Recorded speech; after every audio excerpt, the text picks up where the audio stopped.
Listo.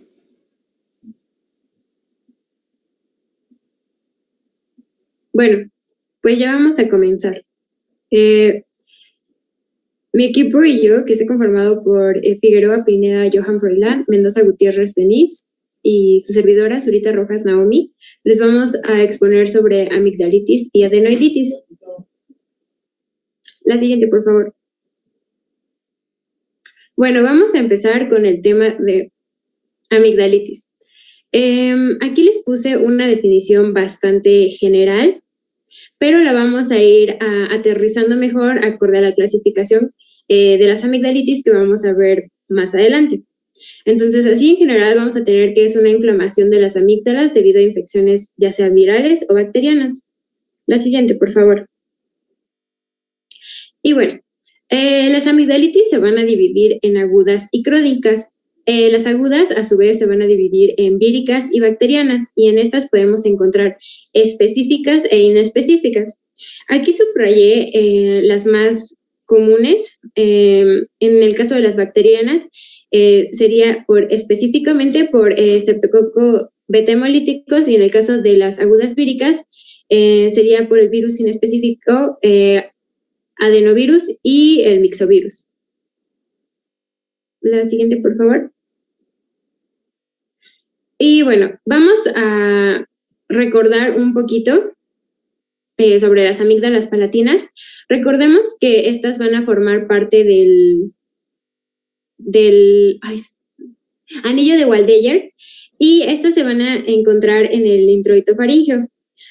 Entonces estas, bueno, aquí vamos a ver un corte histológico de una amígdala, y sabemos que es de una amígdala por estos folículos linfoides y por estas criptas que se ven ahí, que las está señalando la flechita.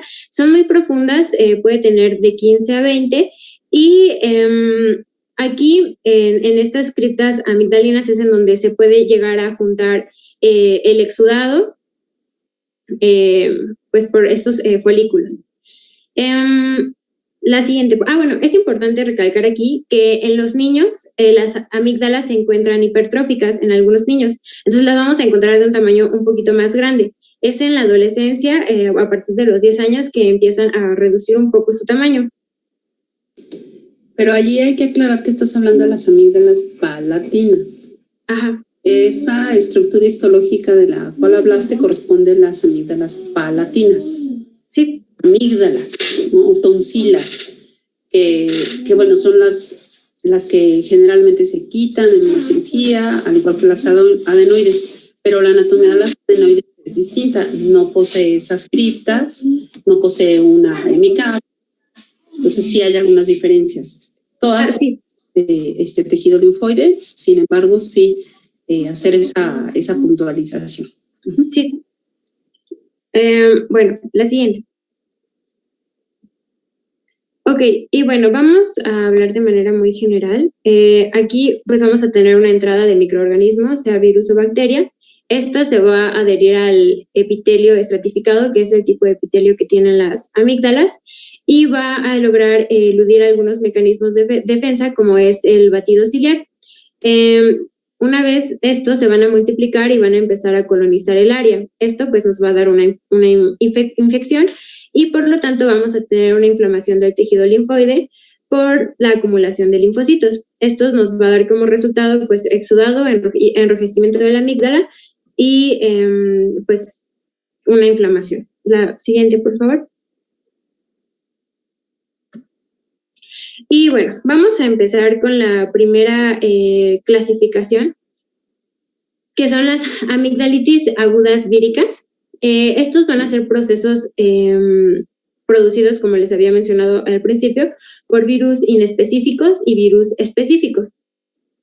Los inespecíficos van a evolucionar de modo espontáneo a la curación en algunos días, y si esto no sucede, si es que la sintomatología continúa, se pueden convertir en amigdalitis bacteriana por alguna sobreinfección, claro, con patógenos bacterianos.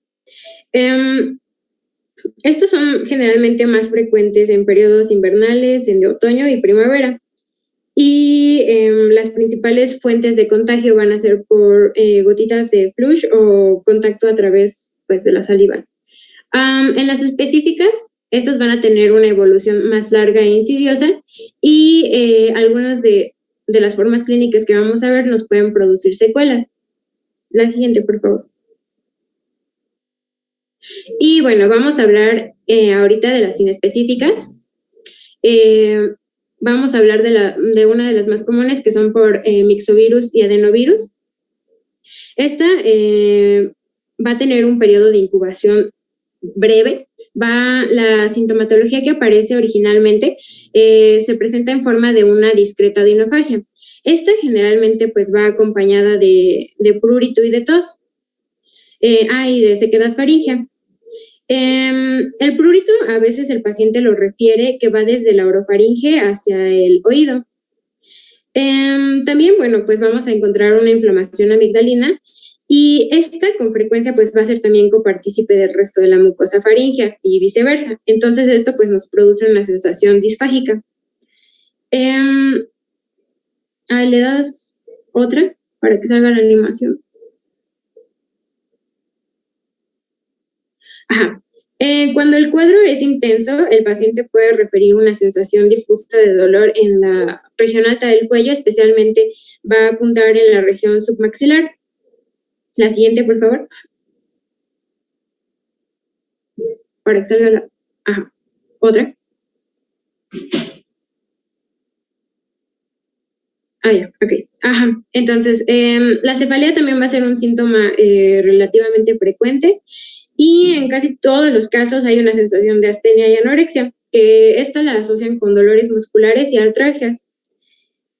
A la exploración, que esta se realiza mediante orofaringoscopía con depresor, vamos a poder observar la región amigdalina, un área tumefacta con pérdida de los relieves.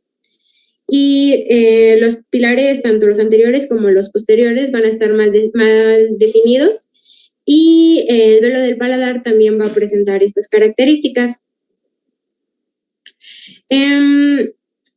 Algunos de los pacientes infectados con adenovirus también pueden desarrollar un cuadro clínico que se le conoce como fiebre faringoconjuntival. Entonces, además de la amigdalitis virásica, también pueden producir un cuadro con amigdalitis conjuntival. Y entonces vamos a tener también, como les había comentado, que la curación es en un periodo relativamente corto y que no presenta complicaciones. El tratamiento es sintomático, entonces podemos dar ibuprofeno, ácido acetil salicílico. ¿Puedes cerrar la puerta, por favor? Ácido acetil salicílico para las cefaleas y paracetamol. La siguiente, por favor. Y bueno, ahora vamos con las que son producidas por el virus de Epstein-Barr. La edad de incidencia va a oscilar entre los 15 y los 25 años. Esta pues se va a transmitir por contacto directo a la saliva. Creo que también se le conoce como enfermedad del beso. Y esta también va a producir una hipertrofia del tejido ganglionar. Y en esta también algo que es muy común que suceda es que es que haya odinofagia, disfagia y que encontremos algunas inflamaciones en la región cervical y algunas hepatomegalias. Generalmente la hipertrofia amigdalina es bastante y puede ser obstructiva. Es muy, muy importante. Y sí, aquí lo que es muy, muy común es que tengan esplenomegalia. Ajá. Entonces eso va a ser como una parte pues muy característica de este virus. ¿Le puedes dar otra para que salga? Bueno, también se le conoce como mononucleosis infecciosa. Ajá, también se le conoce como mononucleosis infecciosa. Esta, pues, como ya vimos, es muy característica por estas esplenomegalia, pero el diagnóstico pues se hace clínico, pero también se puede hacer la medida de anticuerpos heterofilos de Paul-Bunel o si hay presencia de anticuerpos anti el virus de Epstein-Barr.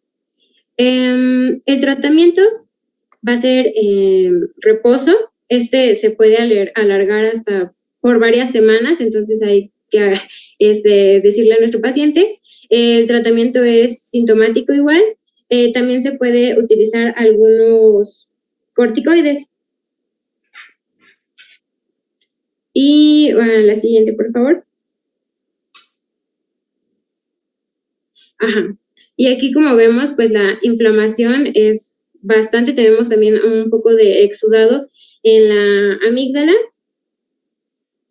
Y bueno, posteriormente les puse varias imágenes para que las vayamos analizando. Entonces, las vamos a ver con mayor detenimiento. Ahora sí, la que sigue, por favor. Bueno, ahora vamos con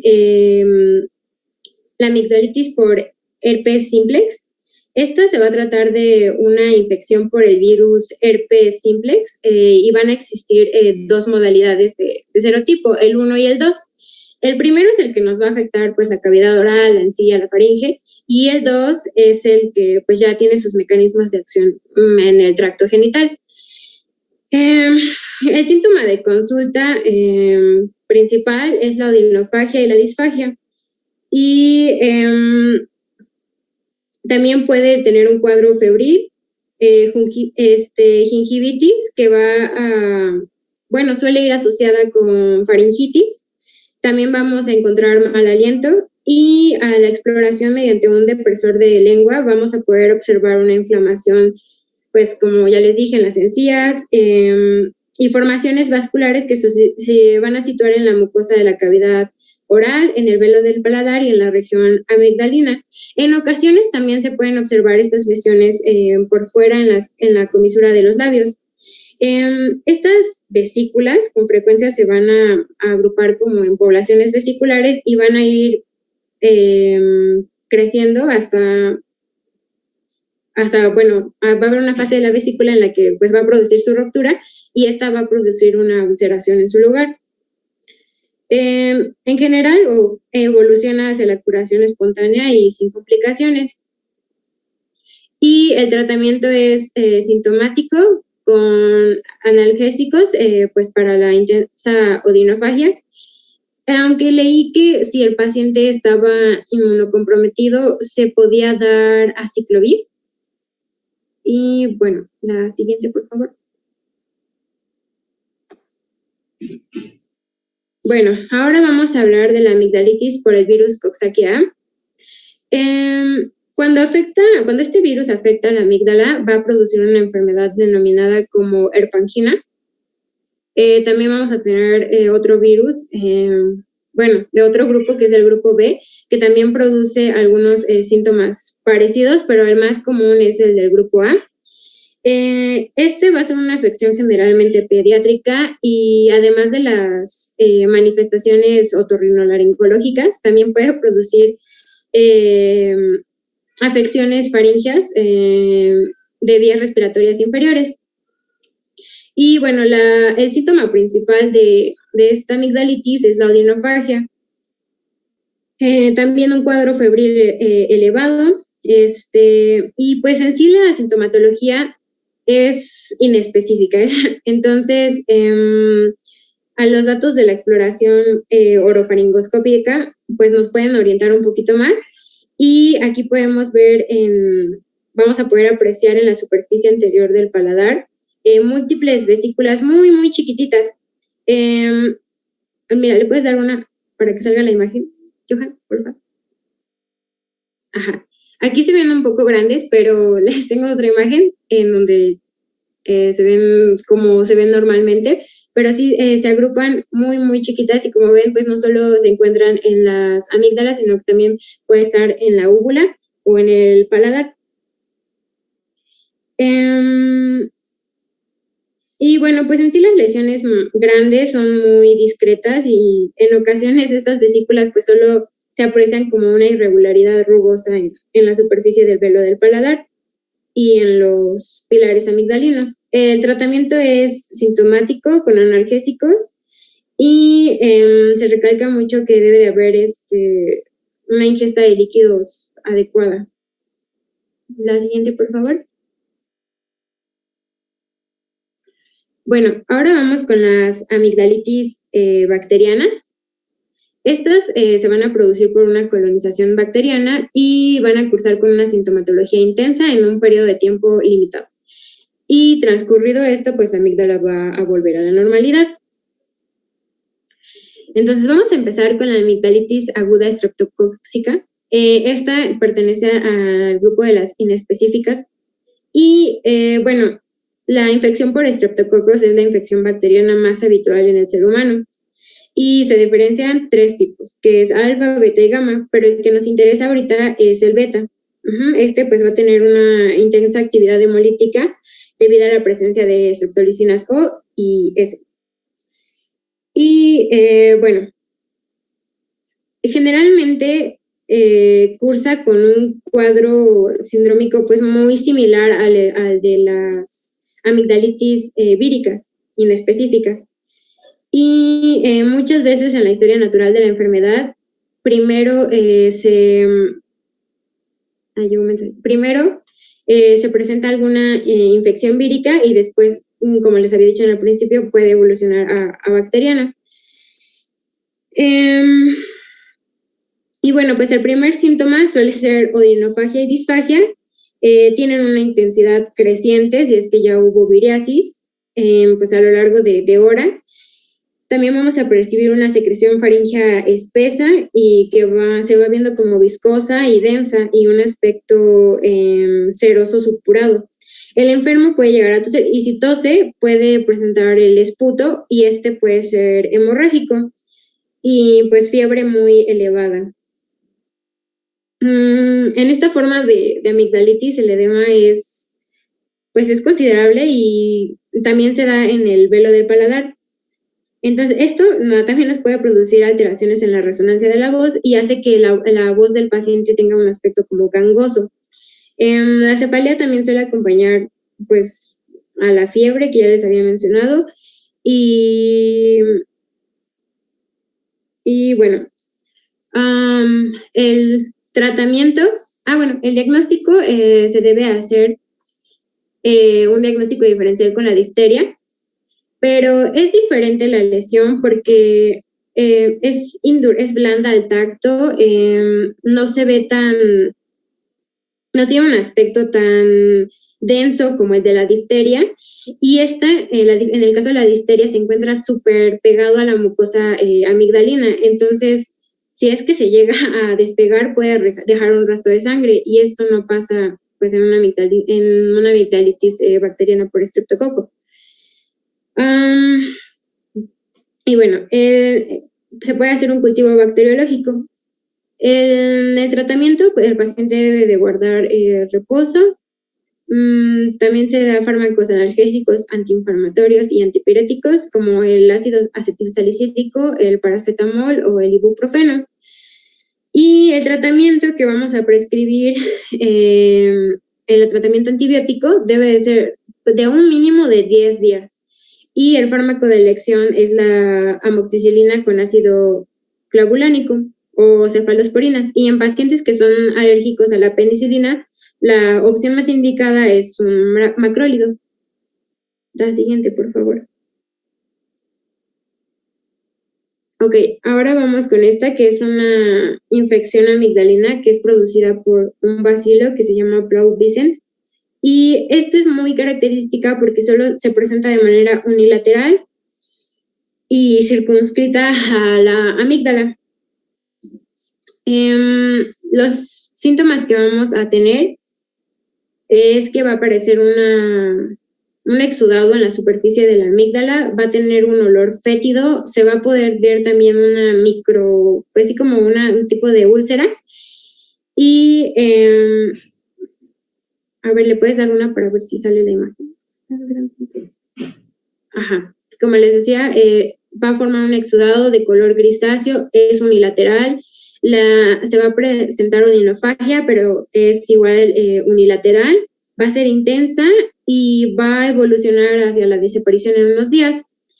También puede haber febrícula o fiebre, pues por sobreinfección, pero por otros gérmenes. Y la odinofagia, pues sí es muy intensa. También podemos, a la palpación no se detectan adenopatías. Y bueno, a ver, dale otra para que se quite. Ok. Y aquí tenemos 4 imágenes, solo la de la inciso D es bacteriana. Y bueno, en el A podemos ver una amigdalitis vírica producida por el virus de Epstein-Barr. Y aquí podemos ver que hay un manto blanco que va a recubrir ambas amígdalas. Y este es muy consistente. Y vemos también que hay un edema intenso en el velo del paladar y pues de ambos pilares, ¿no? Y este signo es muy común en todas las viriasis inespecíficas y específicas. En la imagen que tiene la letra B es una amigdalitis vírica por el virus Coxsackie A, o el que les dije que también se conocía como herpangina. En este pues es el que les decía que produce unas lesiones vesiculares muy, muy chiquititas, que son las que están señaladas ahí con las flechitas, porque en la imagen que les había puesto se veían muy grandotas, pero así es como se ven normalmente. En la imagen C es también una amigdalitis vírica, pero aquí ya tenemos una lesión que se conoce como pues, lesión aftosa. Y aquí ya tenemos una pérdida de sustancia del cuerpo de la úvula. En la D, que les dije que era la única que era bacteriana, podemos ver cómo a través de las criptas amigdalinas va a estar pues aflorando o secretando bastante secreción purulenta. Y pues como les había dicho, estas también pueden ser precedidas por alguna infección vírica inespecífica.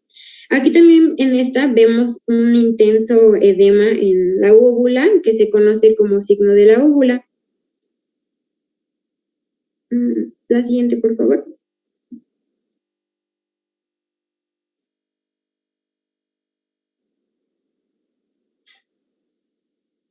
Ahí está. Bueno, es que antes de que pases a amigdalitis crónica, en términos generales, lo último que mencionaste en cuanto a los exudados o cómo distinguir una amigdalitis, bueno, que generalmente no son la amigdalitis no es aislada. Una amigdalitis aguda, pues está inflamada también la faringe, la orofaringe, entonces podemos denominar la faringoamigdalitis aguda. Entonces, uno de los factores que puede tomarse en cuenta para distinguir una faringoamigdalitis aguda de una viral, de una bacteriana, pues en la literatura se describe que pueden ser algunos factores como fiebre persistente, el dolor o el crecimiento ganglionar del cuello, de los ganglios cervicales, quiero decir, la presencia de exudados en las amígdalas, y eso podría estar indicando que se puede sospechar en primera instancia de una etiología bacteriana. Y que se supone que cuando esto no está, estamos más enfocados hacia una amigdalitis o faringoamigdalitis de tipo viral o de etiología viral. El hecho es que muchas de las faringoamigdalitis pueden iniciar como una infección de tipo viral y de ellas comenzar posteriormente cursar con una infección bacteriana o como sobreinfección. Entonces, sí hay algo que está descrito de esa forma y quizá por eso mencionas en cuanto a las últimas imágenes, podríamos decir que la última corresponde a una amigdalitis bacteriana. Pero bueno, sí hay sus excepciones en el hecho de, por ejemplo, la que mencionabas de la de Epstein-Barr, pues allí pueden haber esos exudados y puede haber las adenopatías cervicales también, y la diferencia podríamos encontrarla en las alteraciones sistémicas, como por ejemplo la esplenomegalia, la hepatomegalia incluso. Entonces, digamos que hay esos casos específicos en los que no está. Pero en términos generales, podríamos tomarlo de esa forma. Una utilidad tiene esa clasificación. Bueno, seguimos con amigdalitis crónicas. Bueno, seguimos con amigdalitis crónica, pues este es un proceso inflamatorio de la amígdala palatina y pues tiene el efecto que es irreversible al estroma amigdalínico. Lo que tiene características es que tiene que ser superior a 6 meses para considerarse crónica. Aquí tenemos una pequeña imagen donde nos muestra una alteración tisular de la amígdala, que cree que por eso no había como tal no se generaba una inmunodeficiencia cuando se retiraba las amígdalas en el paciente, ya que no perdía su función inmunitaria aunque las retiráramos, tanto en niños como en adultos. ¿Te puedes pasar a la siguiente, por favor? A ver, como no quedó claro qué quisiste decir. O sea, ¿se altera o no se altera? No se altera, no genera una alteración. Bueno, sí, pero no es porque la amígdala siga, si ya no la tiene, pues ya no está produciendo nada.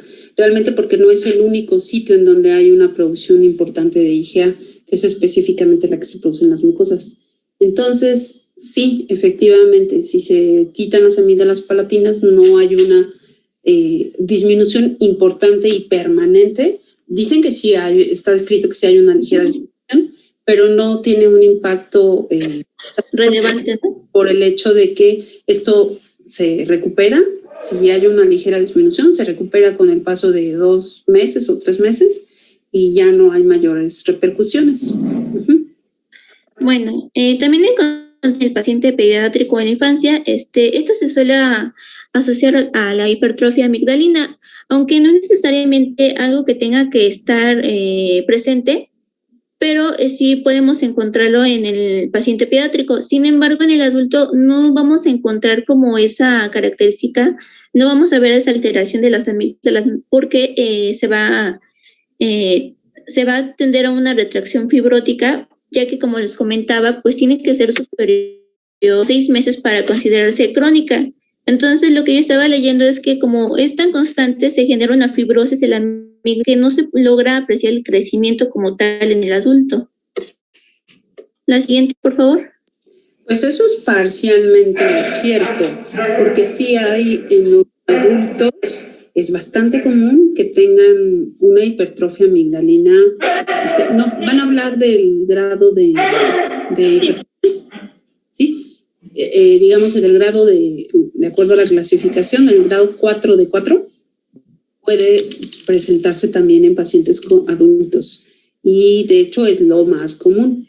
Lo menos común es que no tengan una hipertrofia amigdalina pues más allá de grado 2, 3 y que tengan... Sí, perdón. Entonces, lo común es que sí también, al igual que los niños, tengan una hipertrofia amigdalina obstructiva o semiobstructiva, es decir, bastante importante de grado 3 o grado 4. Y yo creo que tal vez tu comentario va enfocado hacia la cuestión de que los niños tienen hipertrofia amigdalina fisiológica. Entonces, mientras la hipertrofia amigdalina fisiológica no tenga como consecuencia una obstrucción de la respiración, que no sea obstructiva y que no esté dando cuadros recurrentes, y que esos cuadros sean cuadros muy intensos con sintomatología muy florida, pues realmente el simple hecho de cursar con una hipertrofia fisiológica no es una indicación para quitar las amígdalas o que por eso se tenga que hacer algún tratamiento solo por tener la hipertrofia. Por eso yo creo que también ahorita van a hablar un poco de los criterios para hacer, ¿no? Entonces, bueno, nada más para puntualizar eso. Gracias, doctora. Bueno, los gérmenes más frecuentes para la amigdalitis crónica son el Streptococcus viridans y hemolítico, Y bueno, pues estos son procesos amigdaleros de repetición, lo cual el parénquima amigdalino tiende a terminar en fibrosis. También encontré que pues puede ser un factor que si el paciente por alguna razón o situación su sistema inmunitario se encuentra deficiente, va a permitir la proliferación de las bacterias, lo que permite es que se adhiera al parénquima amigdalar y proliferen rápidamente. ¿Puedes pasar a la siguiente, Johan, por favor? Y bueno, de los síntomas, pues encontré que no hay como tal específicos, pero vamos a encontrar parestesias faringias en forma de sensación de sequedad, garraspeo, sensación de cuerpo extraño, tónica e irritativa. A la exploración vamos a encontrar que los pilares anteriores de las amígdalas van a tener un color rojo vinoso y con una abundante vascularización. Más en la siguiente diapositiva les voy a explicar que vamos a explicar lo que es la maniobra de Bigot-Smith, que ya mi compañera medio les había comentado. Siguiente, por favor. Y bueno, esta maniobra consiste que con un depresor se presione la amígdala y va a haber pequeñas, ya sea una gota de pus o se me fue el nombre de esta palabra. Vamos a tonsilolitos. No se llama pus, pueden ser tonsilolitos, que son esos endurecimientos o concreciones, le llaman, de lo que se denomina el casium. El casium, que es una mezcla de bacterias, células de descamación, restos alimenticios, hay una mezcla de todo lo que quieras. Entonces sí puede eso estarse acumulando en las criptas, que por las mismas infecciones recurrentes esas criptas se hacen más profundas de lo que normalmente deben ser, y eso facilita el que se acumule todo esos detritus y se forme lo que se conoce con el calcium, como nombre de calcium. Y ese calcium genera halitosis, es de un olor muy desagradable porque eso que exprimen ahí de la cripta. Ajá, es como el cúmulo de algo echado a perder, ¿no? Que se gaseoso. va. Sí, es fétido, totalmente fétido. Deja la siguiente, por favor. Bueno, el diagnóstico, pues, encontré que básicamente es basado con la clínica y con la maniobra de Bigot-Smith, como nos había comentado la doctora, pues, aparte de que va a tener un aliento fétido, vamos a encontrar las características de que se va a encontrar con una coloración rojosa vinosa, pero sin embargo nos podemos otros estudios, que es como el estudio de anticuerpos antiestreptóticos, el PCR, cultivo bacteriano y prueba de detección rápida de anticuerpos. Sin embargo, en el caso de cultivo encontré que pues no era como que muy bueno, ya que era muy tardado y nosotros tendríamos que dar ya un tratamiento para nuestro paciente. La siguiente, por favor. Bueno, encontré que podemos haber dos complicaciones, el flemoxeso periamigdalino y la infección focal. En estos casos, el paciente va a presentar dolor faríngeo y va a iniciar de un dolor leve va a aumentar de manera considerable hasta llegar a una odinofagia, donde un poquito ya molesto, ya que el paciente no va a poder ni deglutir ni alimentos.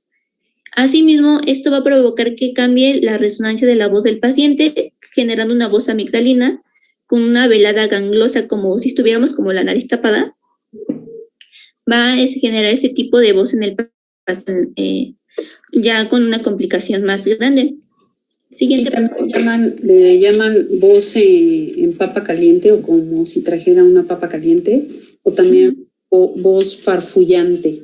Esos son los términos que se ha dado a esa característica en cuanto a la resonancia de la voz de un paciente que tiene un absceso periamigdalino. ¿Le puedes pasar a la siguiente?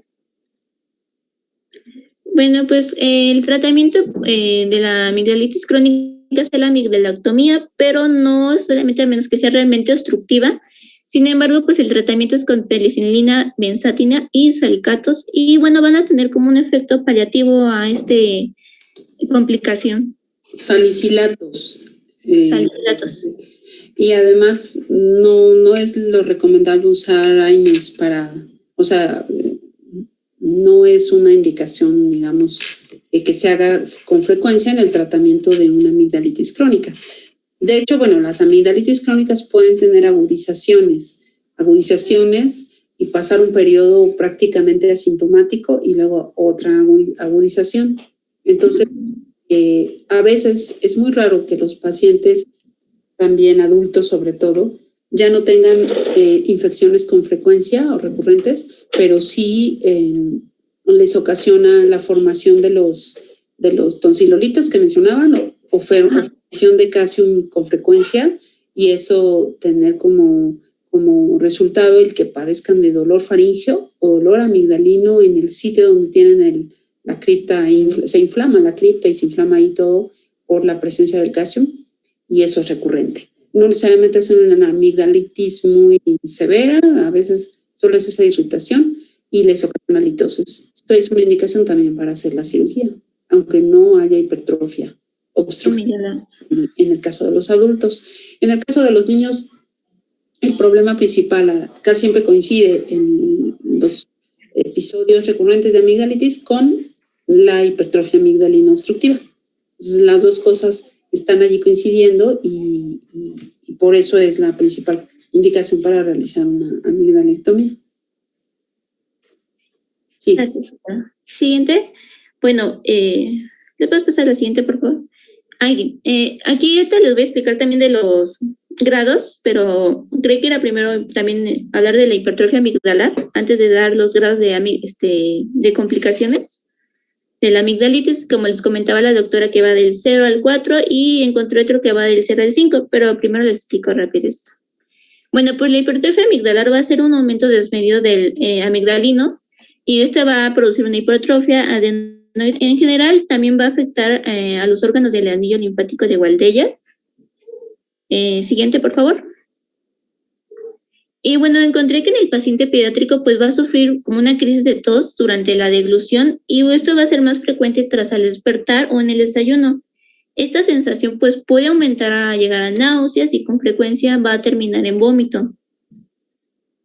Siguiente, por favor. Bueno, aquí lo que les comentaba. Encontré una clasificación, la de Durham, que va del 0 al 5. Y bueno, aquí podemos apreciar cómo me gustó un poquito más en esta cuestión porque tiene las imágenes donde podemos ver pues el grado de complicación que hay desde el 0 al 5. Y le puedes pasar a la siguiente, por favor. El grado de hipertrofia. El grado de hipertrofia, perdón. Complicación de hipertrofia. Y aquí tengo, la saqué de una guía de práctica clínica que yo siento que es el que vamos a ocupar nosotros más realmente, que va del 0 al 4. En el caso del 0, pues no va a ser visible. En el caso del 1, pues va a ser el 25%. Bueno, esto es con base, tomando en cuenta los pilares amigdalinos. Ajá. Es los músculos que se encuentran formando el lecho amigdalino. Entonces, la limitación del lecho amigdalino. Por delante, el pilar amigdalino anterior o pilar anterior, y por detrás el pilar posterior, que corresponde en la parte de adelante el músculo palatogloso y en la parte de atrás el músculo palatofaríngeo. Entonces esos son los límites que se toman para determinar el grado de hipertrofia. Entonces, tomando en cuenta eso, pues ya habla de los porcentajes para que se ubiquen qué tomamos como referencia para determinar ese crecimiento. Ok, bueno, en el grado 1, pues como estás, el menos del 25% se encuentra en el espacio transverso de la orofaringe en medio entre los pilares anterior y posterior. En el grado 2 vamos a encontrar del 25 al 49%. Se va a encontrar en el espacio transverso de la orofaringe. En el grado 3, del 50 al 74%. Esto también se va a encontrar en el espacio transverso de la orofaringe, pero va a ser un poco más visible. Y ya en el grado 4, que va a ser más del 75%, igual es en el espacio transverso de la orofaringe, pero yo considero que aquí ya vemos un tipo de obstrucción. Y ¿no puedes regresar al anterior, Johan, por favor? No, destrucción no, aquí no. Obstrucción. Obstrucción, perdón, te entendí, destrucción. Disculpa. No se preocupe. Obstrucción. Y Sí, bueno, en como todas hay obstrucción, pero pues es una obstrucción parcial. En el grado máximo es una obstrucción total. Es decir, las amígdalas, ahorita lo vas a explicar, y no voy a decir más, pero nada más pueden llegar a juntarse. Entonces a eso se referiría o se refiere en la clasificación que lo da por porcentaje. Entonces, a ver, aquí en esta. Bueno, en esta yo la ocupé de referencias de imágenes porque había leído que podemos tomar en cuenta como que tomamos la mitad del espacio, lo dividimos en dos, y ahí es como vamos escalonando el porcentaje 25, 50, 75, hasta llegar al grado de que colapsen y ya pues requiera una amigdalectomía para pues quitar esa obstrucción. Siguiente, por favor. Siguiente. Y bueno, pues el tratamiento como consiste en la amigdalectomía, que en este caso, pues su objetivo es la reserción completa de las amígdalas palatinas. ¿Le puedes pasar a la siguiente, por favor, Johan? Yo les puse aquí un video donde se ve cómo hacen una amigdalectomía, que se hace la extracción. A ver si se puede reproducir. Muy breve, la pueden ir adelantando o así para... Dura 22 segundos. Ok. Bueno, aquí podemos ver cómo están haciendo la extracción completa de la amígdala.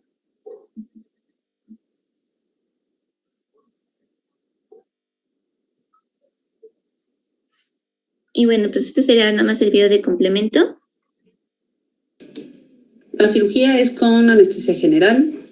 Podemos también adelantar en relación a que en los niños que también generalmente cursan con hipertrofia adenoidea, que ahorita van a hablar de adenoiditis, sí pueden, lo común es que se haga una extracción tanto de las adenoides como de las amígdalas.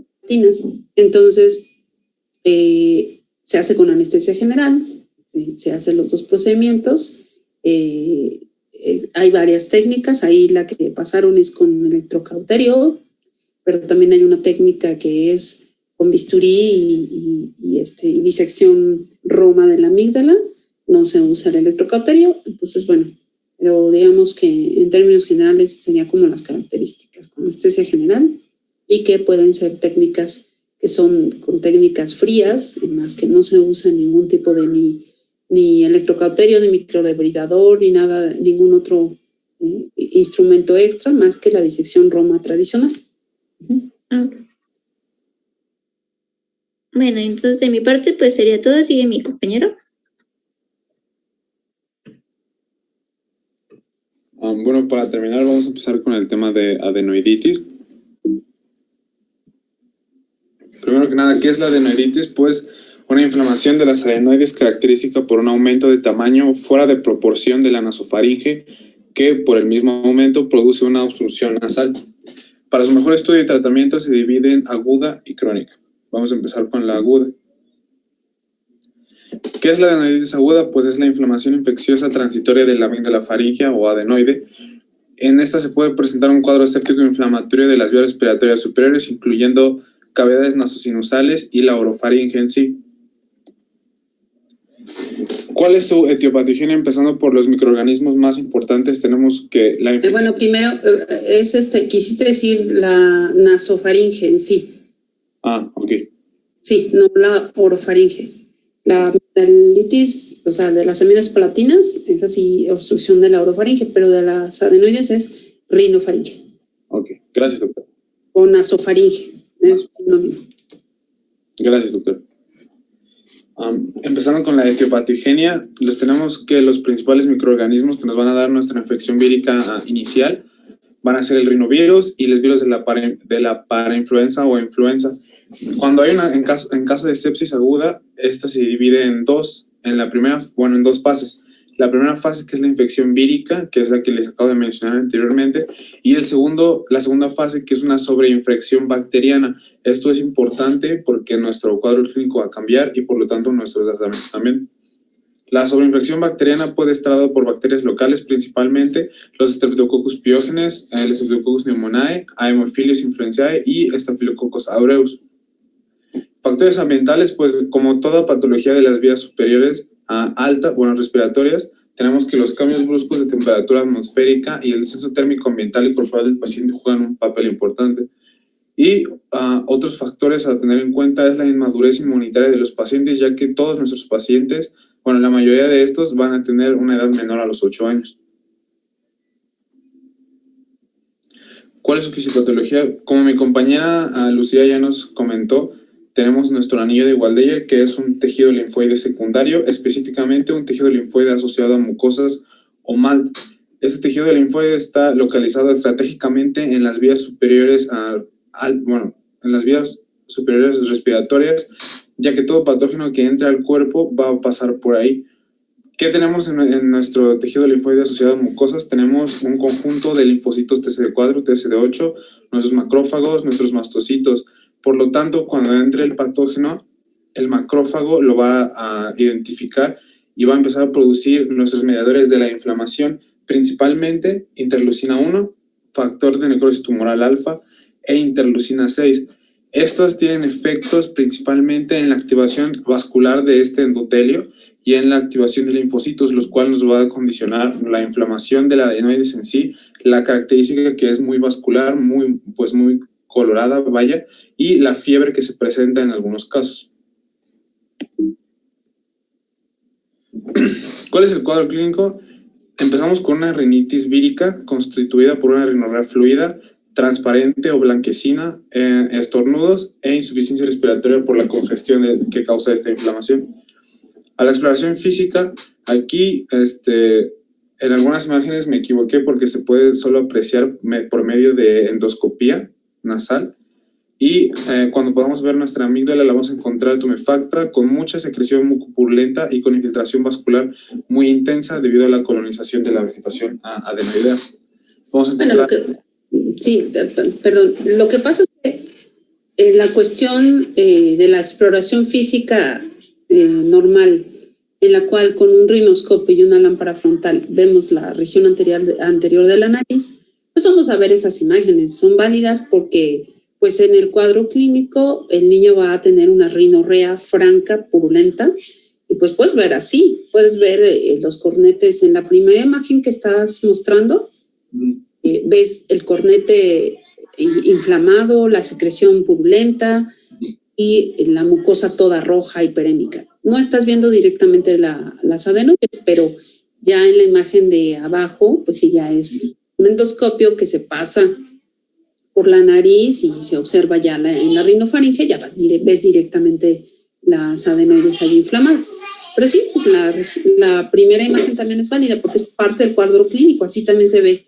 Y ya nada más quería agregar allí, pues es inicia como una infección de gripe común o de resfriado de vías respiratorias superiores de tipo viral, la mayoría de las veces, y ya después empiezan las manifestaciones ya más claras. A veces puede ser indistinguible de un resfriado común, pero entonces se van manifestando los síntomas asociados a la fisiopatología que acabas de mencionar. Okay. Gracias, doctor. Bueno, continuando con el cuadro clínico, tenemos la gran producción de moco que caerá hacia orofaringe, el sueño interrumpido por la falta de ventilación nasal y los ronquidos. Esto es cuando es una adenoiditis aguda en la primera fase que les comenté. Cuando se pasa a la segunda fase, que es sobre infección bacteriana, tenemos un cambio en nuestro cuadro clínico, principalmente en el color de la rinorrea, ya que anteriormente era blanquecina, y ahora es amarillenta o verdosa expulsada en forma de esputo. Tenemos que la insuficiencia respiratoria empeora, aliento fétido, y aquí tenemos fiebre elevada, a comparación del cuadro clínico anterior. Aquí en este cuadro podemos ver las diferencias de cuadro clínico entre adenoiditis vírica y una sobreinfección bacteriana, teniendo como principal síntoma clave la fiebre muy alta que se presenta en la sobreinfección bacteriana, en comparación de que puede o no presentarse en la adenoiditis vírica, y si se presenta es muy leve en comparación con la sobreinfección bacteriana.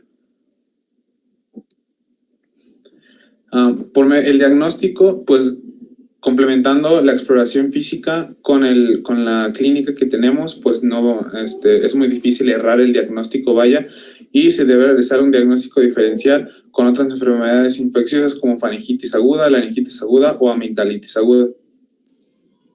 También, bueno, puede confundirse con una rinosinusitis aguda.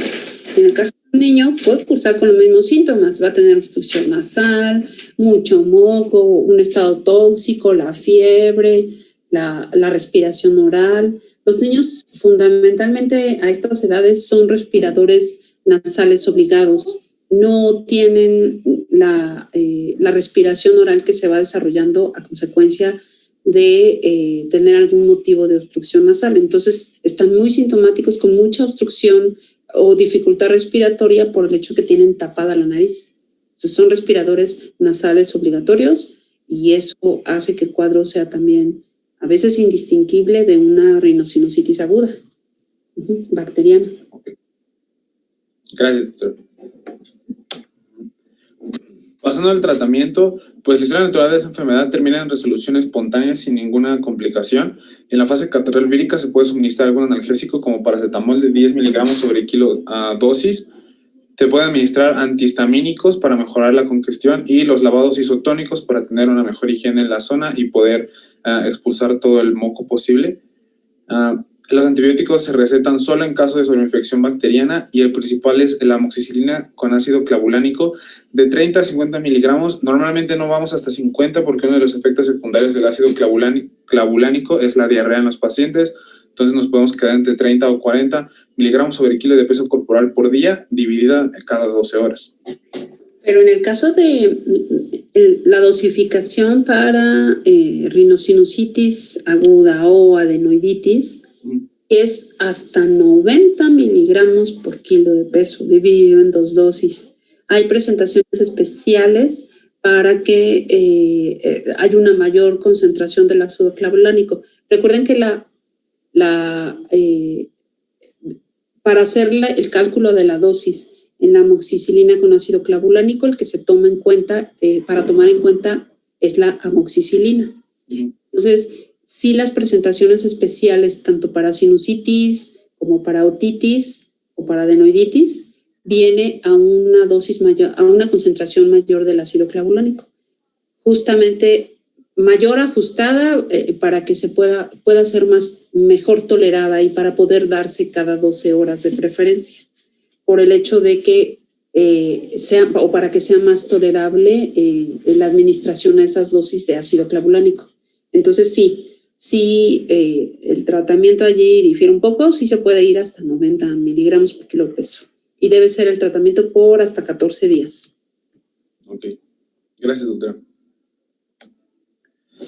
Bueno, pasando a la adenoiditis crónica, esta obviamente es muy parecida a la aguda, pero tenemos una diferencia muy importante y lo mismo es una infección inflamatoria que causa cambios en las adenoides, pero lo que la diferencia de la aguda es que en este caso tenemos fibrosis, necrosis y destrucción de la trama linfoide epitelial de la adenoide.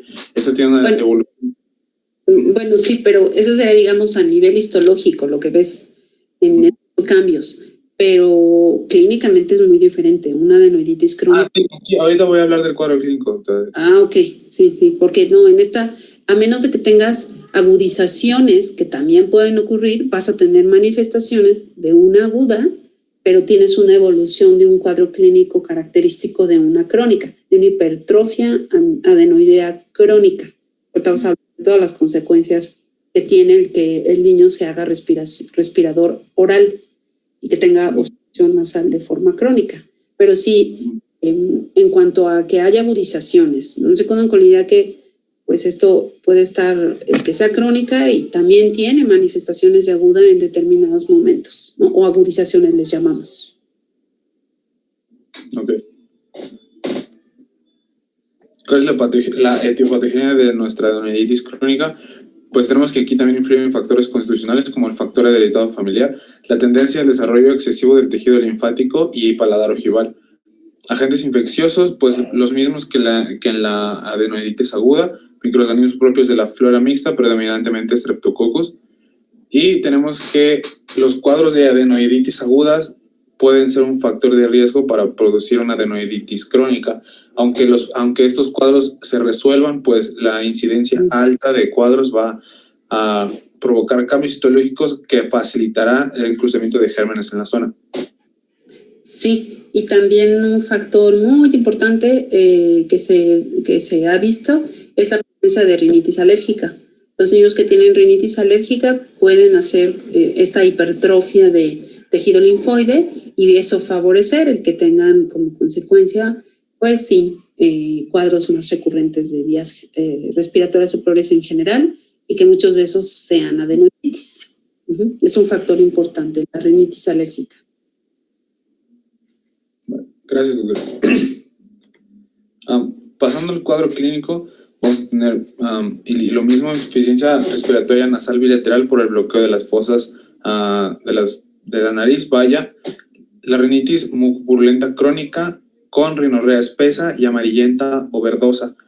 Vamos a tener halitosis, rinolalia por la obvia obstrucción en la rinofaringe, vamos a tener ronquidos y apnea. En la imagen inferior derecha tenemos una endoscopía donde se percibe la hipertrofia e infección adenoidea y la rinorrea espesa que caracteriza esta patología. Vamos a tener constantes episodios de otitis por la contaminación de la rinofaringe y su proximidad con la trompa de Eustaquio. Vamos a tener cefalea, síntomas generales como febrícula errática, astenia, mal estado general e inapetencia. Vamos a tener, que me parece que es como de lo más característico de esta enfermedad, lo que conocemos como fascia adenoidea, que es una respiración bucal con dientes procedentes y la falta de atención intelectual debido al sueño interrumpido que tiene el paciente, el cual lo podemos ver en la imagen superior derecha. En nuestra exploración física vamos a encontrar las adenopatías bien desarrolladas con características propias de un proceso infeccioso crónico y que, como se ha dicho en otros apartados, son dolorosas, blandas y móviles. Pasando al diagnóstico, tenemos que el diagnóstico clínico realmente no suele pasar ninguna duda. Por supuesto que tenemos que hacer diagnóstico diferencial, principalmente en niños con una obstrucción de vías aéreas superiores por algún cuerpo extraño y en adultos con una neoplasia de laringe, como lo marca la bibliografía. Como auxiliares de diagnóstico, en nuestra radiografía simple de proyección lateral de cráneo con boca abierta se va a poder apreciar la masa adenoidea ocupando el espacio de la rinofaringe, como lo podemos ver en la imagen. ¿Cuál es el tratamiento? Otro de los cambios que tenemos entre la adenoiditis crónica y la aguda es que la crónica no responde muy bien o casi pues es nula la respuesta hacia el tratamiento farmacológico que se mencionó anteriormente.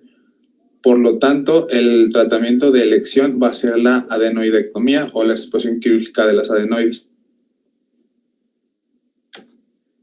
Cuando se realiza una adenoidectomía, tenemos que, como contraindicaciones, una hendidura palatina o enfermedades sistémicas. Indicaciones relativas es según si la sintomatología, entre más fuerte la sintomatología, más nos inclinamos a este tratamiento quirúrgico. Y las indicaciones absolutas son toda la clínica que yo les mencioné anteriormente, las apneas, la fase característica de adenoidea, los fenómenos otíticos frecuentes y la etmoiditis en la infancia. Y sería todo de nuestra parte. Bueno, la importancia que, digamos que todos esos factores que se toman en cuenta para decidir que a un niño se le quiten o no tanto las adenoides como las amígdalas, están, yo creo que la principal es que se tenga la obstrucción o el factor obstructivo, sobre todo en cuanto a la apnea obstructiva del sueño.